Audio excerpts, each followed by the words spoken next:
Hello, everybody. Sara Hurwitz, and it's a pleasure to be here. How's the learning been so far? Fantastic. Good. So Shmuley wrote in my topic as Orthodox Feminism, Spirituality, and Torah Leadership. So with that broad topic in mind, I really wanted to introduce you to two characters that some of you may know. And the point of looking at these two characters is really to look at them through a metaphor for the kind of community that I want us to be thinking about building together. So actually, skip to I decided to switch the order. So let's look at the very last source. So if you can turn to the back of your page to source number 5. So this is character number 1. And again, this is really a metaphor for how change happens, okay? So this is a Yiddish folktale, Here Comes Scotzel. Once upon a time, women began to resent that men seemed to own the world. Now you have to imagine this being told in Yiddish, and unfortunately mine is non-existent, so you can imagine it. Men got to read from the Torah and had all the interesting mitzvot and all the privileges. The women decided to present their grievance directly to God. They appointed Scotzel, a clever woman and a good speaker, as their representative. But how is the messenger to be dispatched? They decided to make a human tower, and Scotzel was to scale the tower and then pull herself into heaven. They scrambled up on one another's shoulders, and Scotzel began to climb, but somebody shrugged or shifted, and women tumbled every which way. When the commotion died down, Scotzel had disappeared. Men went on ruling the world, and nothing changed, but still the women are hopeful. And that is why when a woman walks into a house, the other women say, "Look, come Scotzel, here comes Scotzel." And someday it might really be she. So I love this story. I discovered it many, many years ago, and I've used it in different contexts, but I've begun to think about it as a certain model. Okay, so if you're just like picturing in your head for a moment, what kind of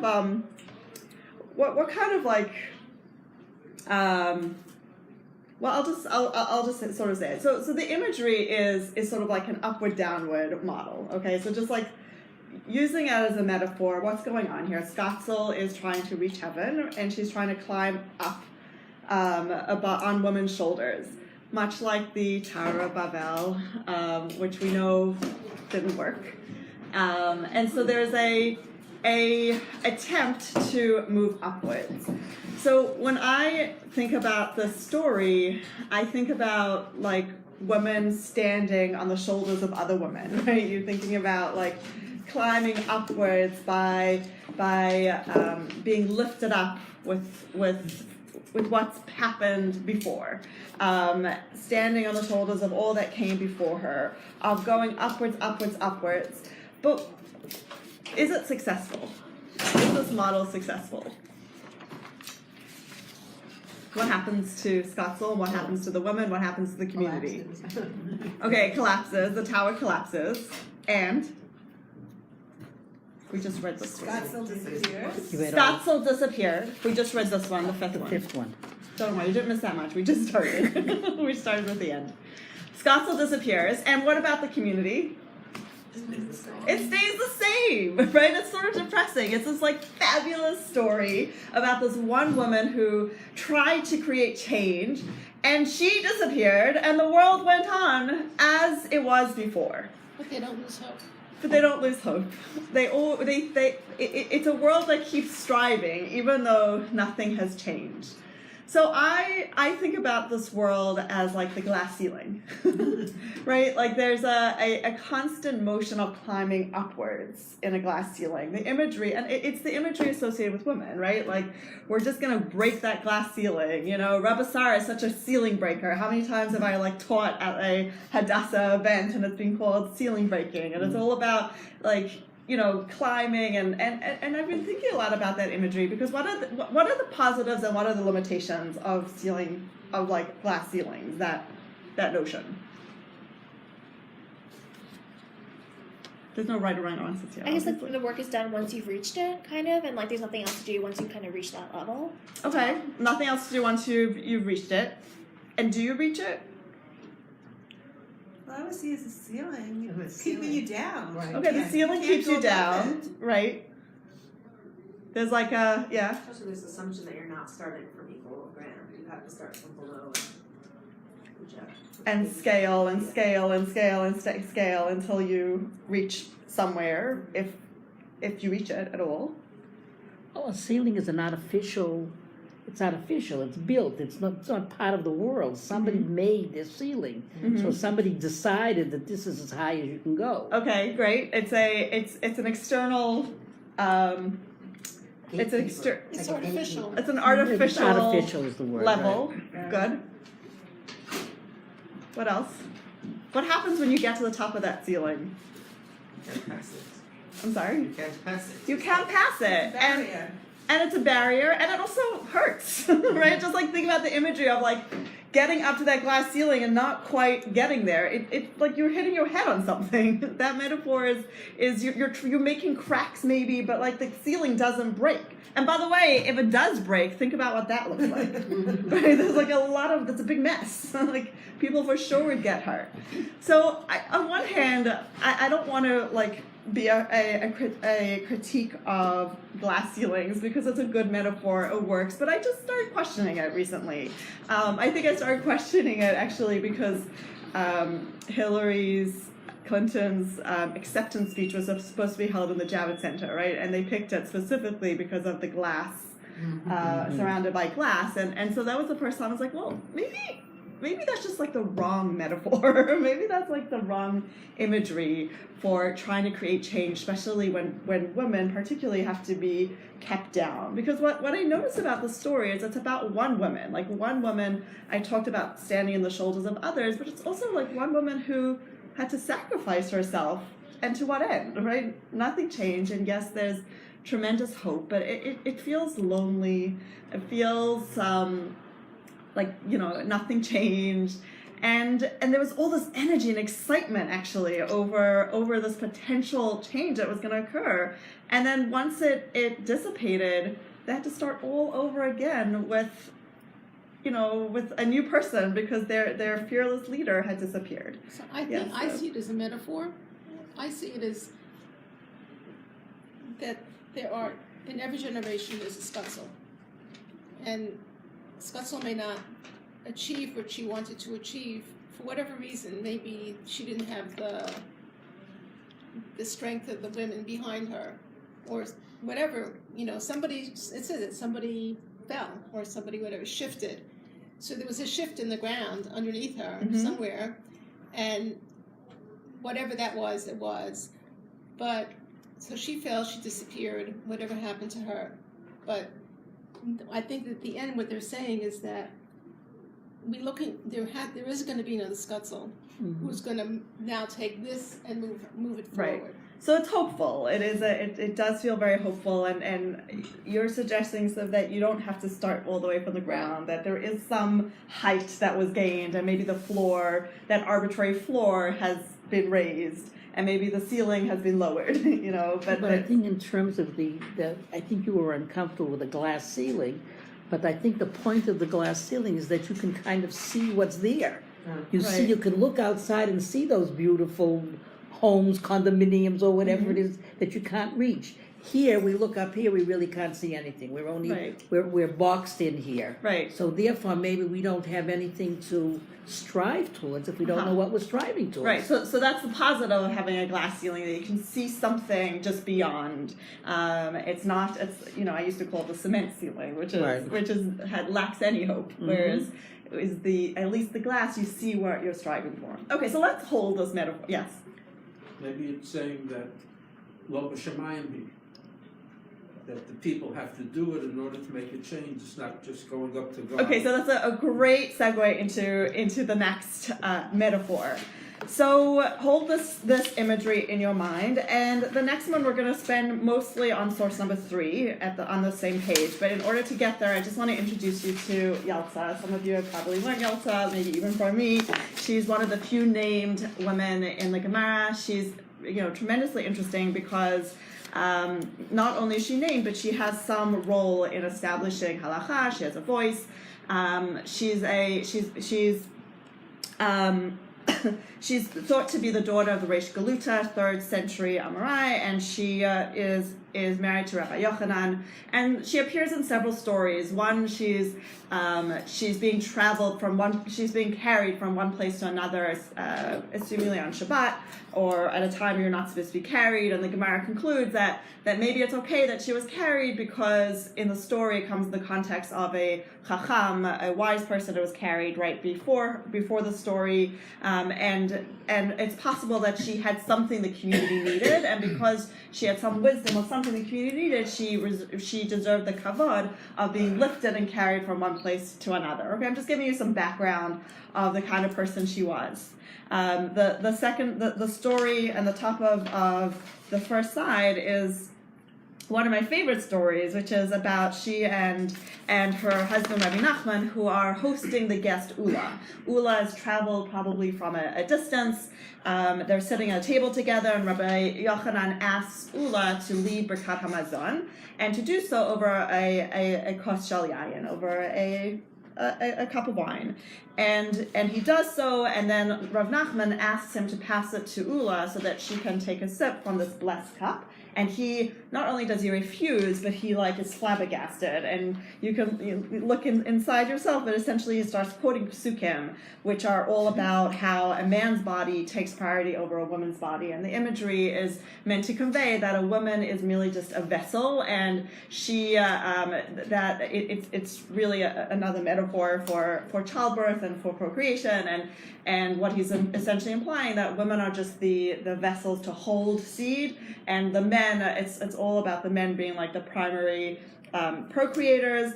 And Yalta over here can't stand this interaction, and she gets up she gets up very angry, and she goes and she breaks 400 bottles of wine. She bizhira v'alta levei chamra v'tivra arba me'ed dinei de chamra. So she breaks 400 barrels of wine, and I love the imagery there. Why is she breaking the barrels of wine? Maybe she's making the point that just like the vessels are extremely relevant and important because they hold the wine, the women also have a place and a say in the world. And what I always felt disappointed by in the story is that Yalta's reaction was very physical, right? She didn't use her words. I almost wanted her to quote Pesukim back to Ula in order to take a stand for herself. But it's a very visceral story. Perhaps it's because she's dealt with this sort of issue for months and months and months, where she's been told no, no, no. And ultimately, this was the straw that broke the camel's back, and she gets up in a fury and makes her point. And the Maharsha actually says that the reason why she was angry is Ka'asa Yalta v'tivra arba me'ed dinei de chamra, to teach us she'ein ka'asa b'shvil kos yayin. It's not that she was angry about the wine. What the Maharsha says, and what I really think the story is about, is she was angry because she simply wanted to participate in a ritual that was going on at the table. She wanted to participate in this kedushified, this cup that had been blessed. And she didn't want to make the blessing. She didn't want to lead Birkat Hamazon. She simply wanted to take a sip of wine from this cup of wine so that she could participate in the ritual that's going on. And so for me, this has always been a story about women who wanted to just be part of a religious ritual, not necessarily to usurp authority or take over, but to be part of what's going on. Which really brings me then to the source number 3, which we'll look at a little bit more closely. Now this time, and I'm not implying that this is sequential, I don't know which story happened first, but in terms of the way I want to use it, Yalta this time is in the Beit Midrash, and the context here is that she has a question about a bloodstain, whether the bloodstain would allow her to go to the mikveh and be with her husband, or whether it would render her tameh and unable to go to the mikveh and have sex with her husband. And so you have to now again picture the scene. We're going to read it very quickly because half an hour it's like lightning speed. Okay, so Yalta. Okay, so Yalta went brought some blood to Rabba bar bar Chana, who informed her that it was tameh, that it was unclean. Okay, so she then took it to Rav Isaac, the son of Rav Yehuda, who told her that it was clean. So what do we think about this scenario? right? She took it to Rabbi A, and he said no. She took it to Rabbi B, and he said yes. What would you expect the next line of the Gemara to say? Make sure you know who you're asking. Make sure you know you're asking. or some critical. Right, criticizing her for what? Shopping around. We all know you don't shop around for a psak. If you get one answer from a rabbi, you cannot go to another rabbi. And so you'd expect the Gemara to call him manipulative, to whatever it is. And trust me, the Chazal have no problem denigrating women. So. But indeed they don't, right? So if you keep going, but how could he act in this manner, says the Gemara, right? So how could he act in this manner? So who's the he in the story? Second rabbi. Rabbi number 2, okay? So the Gemara explains, let me explain to you actually what happens, right? Now for this, let's sort of act it out so that we can understand what's going on. So first, Yalta comes to Rabba Bar Chana. So he comes to Sylvia, and Sylvia says, no way. And Yalta then takes it to Ruth, and Ruth says, okay, good. And what actually happened, the Gemara goes on to say, is that the reason why Ruth says okay was only after Yalta and Ruth had an exchange. You see, because what actually happened, Yalta explains, is that usually this spot that she brings to Rabba Bar Chana, to Sylvia, is always fine. But on this occasion, says the Gemara, there was something wrong with Rabba Bar Chana's eyes. Maybe there was a pain in his eye, the Gemara says, whatever that might mean. And so because he was unable to see the color properly, knowing that this color was fine, she then went to the second rabbi, to Ruth. She had this back and forth exchange, like explaining why this color is okay. And Ruth says, you know what? I hear you. I know that Rabba Bar Chana usually thinks this is fine. You're right. And he matirs it. He says it's fine. And everybody goes on their way. So what do we think about this story before we turn it into a metaphor for my purposes? Right, you could look at the story and see Yalta as somewhat manipulative of trying to know a result and get the result she needs. What else might you say about her? She definitely has more agency. She has more agency. She has wisdom. Like she seems to know what the result is. She's testing. She's testing. Okay. So I wanted to stay on that. What do you mean she's testing? Because in theory, when she went to Rabba Bar Chana, Rabbi number 1, and got the answer that she knew was wrong, what could she have done? She could have told him. Look, she could have had the same conversation. Okay, she could have had the same conversation with him, but we assume that he was not available for that conversation, right? We don't know what it was, but the Gemara says, he had a pain in his eye. He had something that was, Rachel Adler says, the authority passing judgment of women's blood, Yalta slyly suggests, has a pain in his eye, and this is why it mistakenly rules the blood impure. So she's criticizing the system, but whatever that means, he was not available to have that back and forth conversation. So in frustration, what could she have done? Left. Right? She could have walked out the room, stormed out, and said, this is ridiculous. The rabbis don't know what they're talking about. I know best. I can paskin for myself. I know what to do. I want nothing to do with this Beit Midrash. But what does she do instead?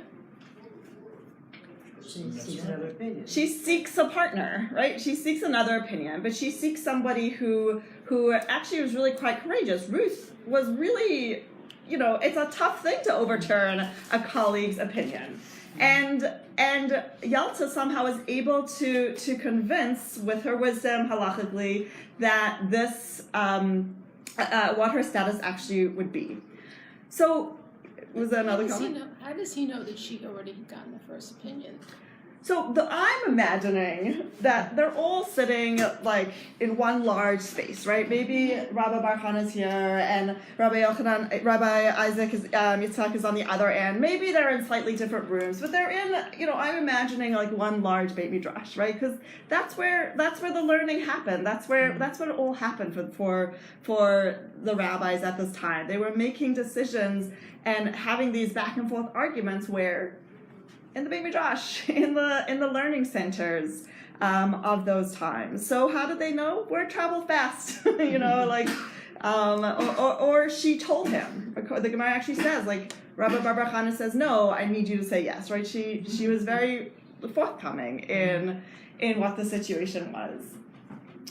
So for me, the story is fascinating because Yalta, as I said before, could have just stormed out of the Beit Midrash and said, the system is flawed, I want nothing to do with it. But instead, she engaged with the system. She found an open ear, and somebody who she could who she could talk to, who could understand her plight, where she was coming from. And that person really courageously heard her and sided with her. And so now just to transition into the metaphor. So what's different about this metaphor, the Beit Midrash metaphor, rather than this tower, migdal metaphor? It's horizontal. It's horizontal, right? And More equality, maybe. okay, there's more equality. It's all flat, which means I'm sorry, I was just thinking it's working within a system as opposed to trying to rise above it or do your own. okay. It's working within the system, and I would say one step further, broadening out the walls from within the system, trying to find a Beit Midrash that is large enough to include and incorporate her opinion, Rabbi Bar Chanana's opinion, Rabbi Yitzchak's opinion, but it's all in this space. What else? Well, the fact that there's this whole narrative in the Talmud with women talking, I think was unusual for that time and era. Okay, so it allows for, rather than this climbing upwards mobility of movement, there's dialogue, there's back and forth, there's people looking at each other rather than no possibility of And there's climbing. partnership with the man. There's partnership with a man, right?